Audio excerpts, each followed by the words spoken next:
When we think of the Battle of Britain, we imagine brave pilots in fighter aircraft engaging in desperate aerial combat. We picture brave men in Spitfires, throwing their aircraft around the sky, shooting down enemy bombers with courage and skill. That is how history remembers it. But the real story of how Britain won the Battle of Britain is far different. It is far more interesting. It is a story about something the Germans didn't know existed.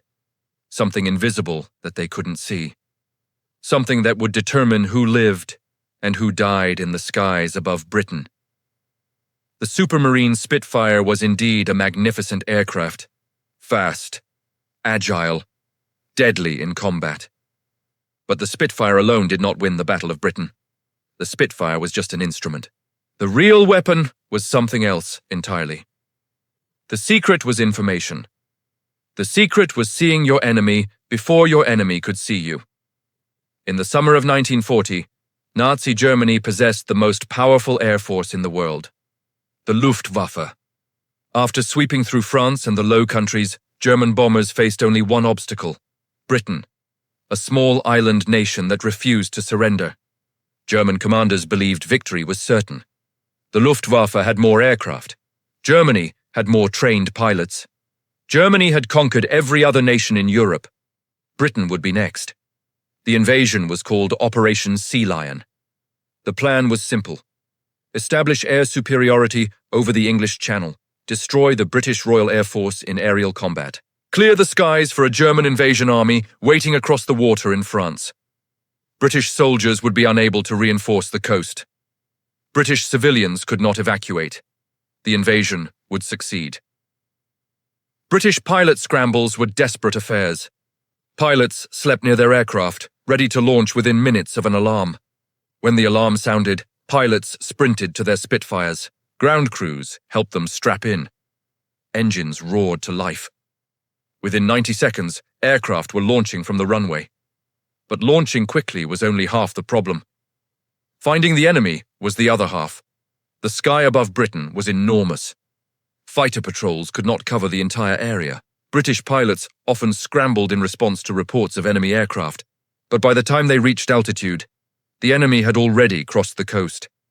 By the time they spotted the enemy visually, German bombers were already attacking their targets. Bombs were already falling on British cities. The Germans would attack at a time and place of their choosing. The British had to be everywhere at once. The Blitz was devastating. Night after night, German bombers attacked London. Coventry burned, Hull burned, Plymouth burned. British cities were reduced to rubble by German bombs. The death toll climbed. 40,000 dead. 50,000. 60,000. More than 1 million British civilians were homeless. RAF pilots fought back with incredible courage and skill. They scored victories. They shot down German bombers and fighters. They prevented even greater losses.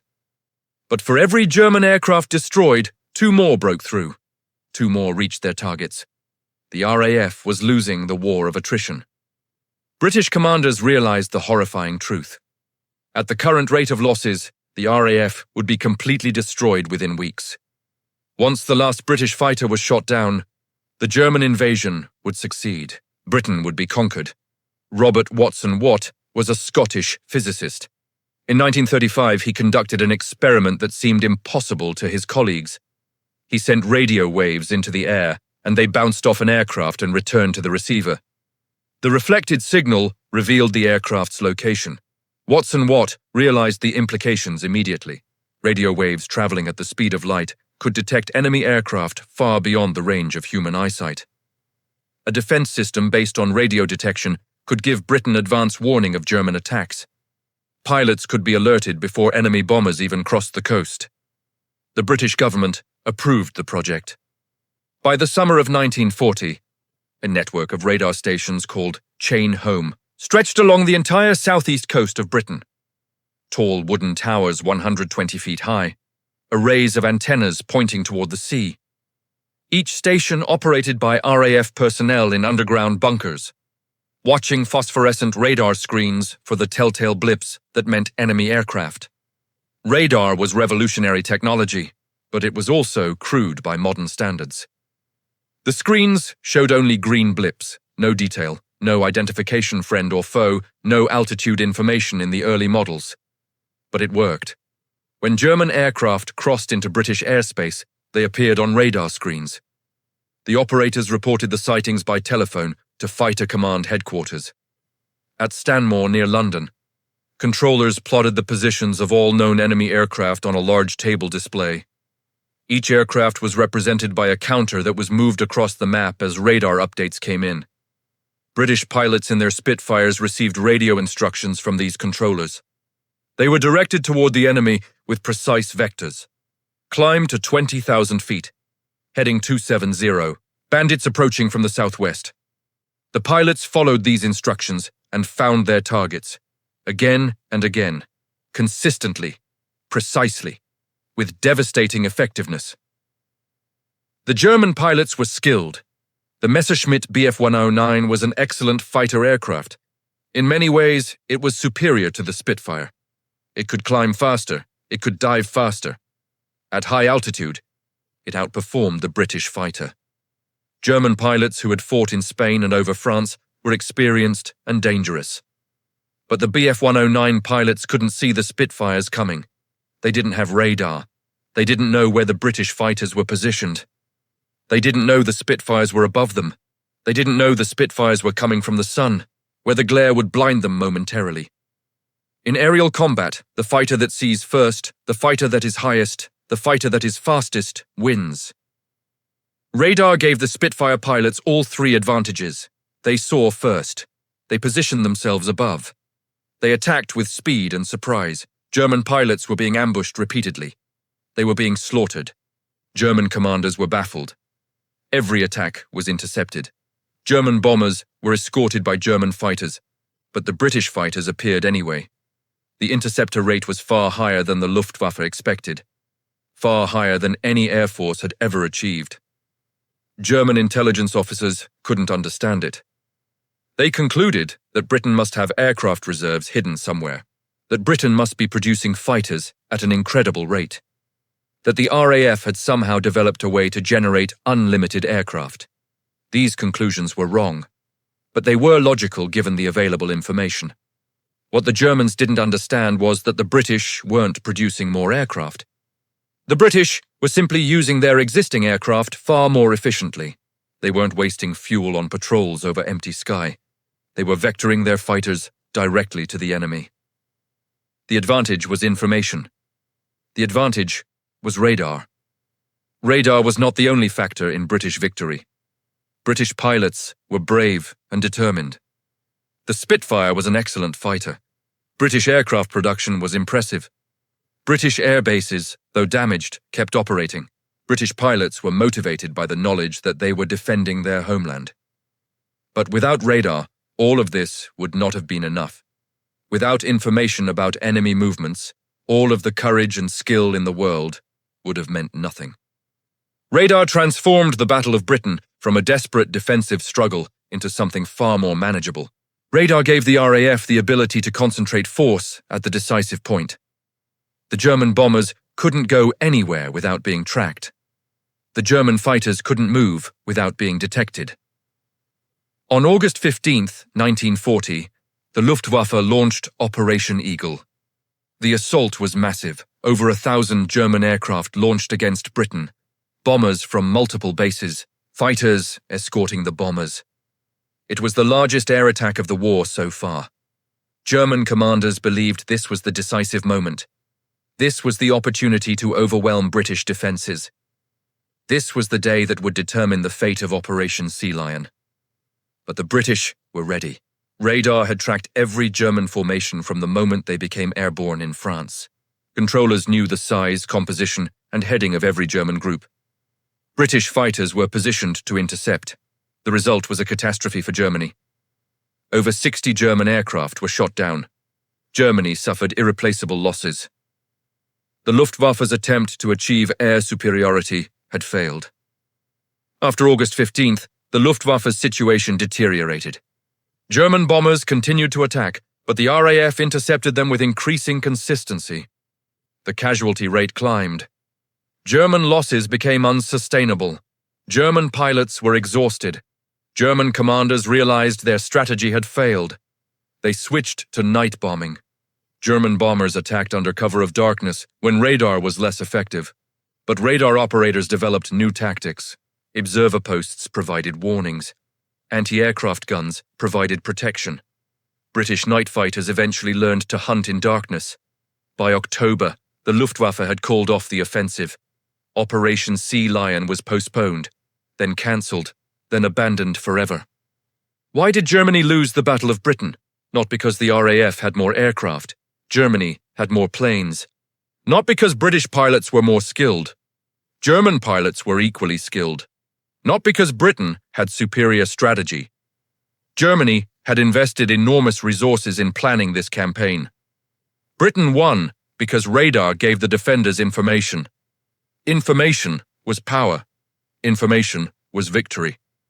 The lesson of the Battle of Britain extends far beyond the specific circumstances of 1940.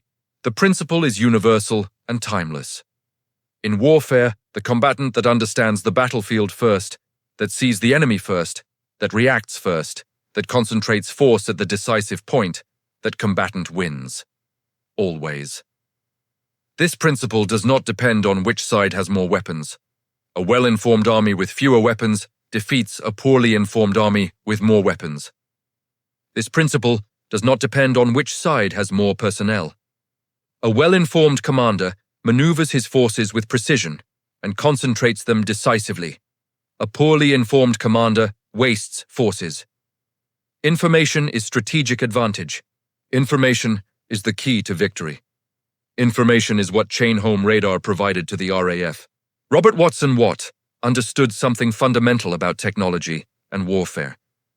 He understood that the ability to sense your enemy, the ability to detect them, the ability to know where they are and where they are going, is more valuable than the ability to hit them hard. This is why modern militaries invest more in sensing systems than in weapons systems. Radar, sonar, satellites, signals intelligence, surveillance drones, quantum sensors, hyperspectral imaging. The most expensive and sophisticated systems in modern military arsenals are detection systems, not destructive systems. The stealth fighter is valuable because it avoids detection.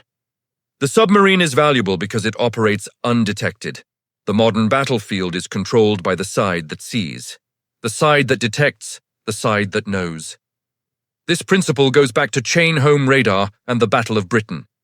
After the war, German generals were interviewed about the Battle of Britain. They were asked why Germany lost. The answers were revealing. One Luftwaffe commander said, "We did not understand why the British fighters always appeared exactly where they were needed. We did not understand the British tactics. Our bombers were being intercepted with uncanny precision. It was as if the British could see into our minds. When told that Britain had invented radar, and that radar had enabled them to detect German aircraft before the aircraft reached British airspace, the German officers were shocked. They had not known. They had operated under assumptions about British capabilities that were completely wrong. Their entire strategy was based on incomplete information. If Germany had known about radar, that commander said, we would have targeted the radar stations first. We would have destroyed them all. We would have established air superiority.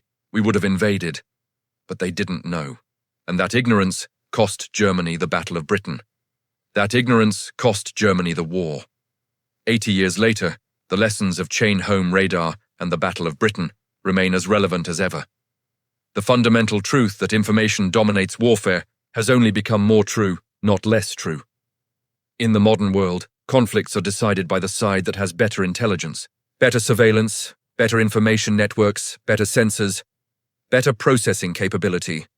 The side that knows what the enemy is doing before the enemy does it. Unmanned aerial vehicles circle over foreign countries, watching. Satellites photograph the Earth from orbit. Ships and submarines carry sensors that can detect a target hundreds of miles away. Electronic warfare specialists intercept radio signals. Computer networks process vast amounts of data to identify patterns. All of this capability derives from the fundamental insight that Robert Watson Watt had in 1935. The insight that you can detect what you cannot see. That technology can extend your awareness beyond the range of human eyes. That information is power. The British Royal Air Force won the Battle of Britain, not because they had better pilots or better aircraft. They won because they had better information. They could see their enemy. They could track him.